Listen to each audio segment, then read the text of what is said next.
তো মুর্শিদাবাদ থেকে যারা আসছো ওথেম কোম্পানির ভিসাতে, তো কি কাজে আসবে ওথেম কোম্পানিতে, ঠিক আছে? ক্লিনারে না মার্চেন্ডাইজারে না কিস প্যাকেজিংয়ে?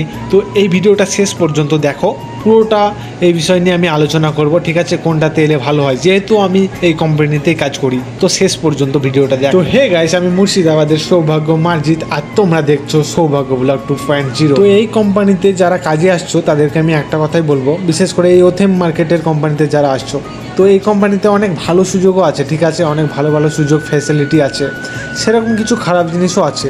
তো তোমাদেরকে আসার আগে নিশ্চয়ই এই খারাপ জিনিসগুলো জেনে আসাই উচিত। তো দেখো, তোমরা যারা ঠিক করে নিয়েছো না আমি ওথেম মার্কেটের কোম্পানিতেই আসবো, তো তাদেরকে আমি একটা কথাই বলবো, যদি আসতেই হয় তাহলে খুদ ওথেম কোম্পানিতে আসবে, ঠিক আছে?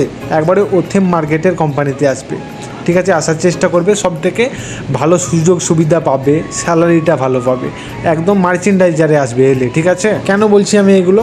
কারণ আছে। কারণটা হচ্ছে কি, তুমি যদি ক্লিনারে আসো তাও তোমাকে সেকশানে কাজ করাবে, তুমি যদি কিস প্যাকেজিংয়ে আসো তাও তোমাকে সেকশানে কাজ করাবে, কিন্তু সেই ক্লিনারের 1000 রিয়াল দেবে, ঠিক আছে? কিন্তু তোমাকে সেই 1300 রিয়ালওয়ালা কাজ করাবে। তো তোমাকে যদি সেই কাজই করতে হয় তাহলে তুমি সেই কাজেই আসবে প্রথম থেকে। তাহলে বিশেষ করে তোমরা যদি আসতেই হয় মার্চেন্ডাইজারে আসবে, ঠিক আছে?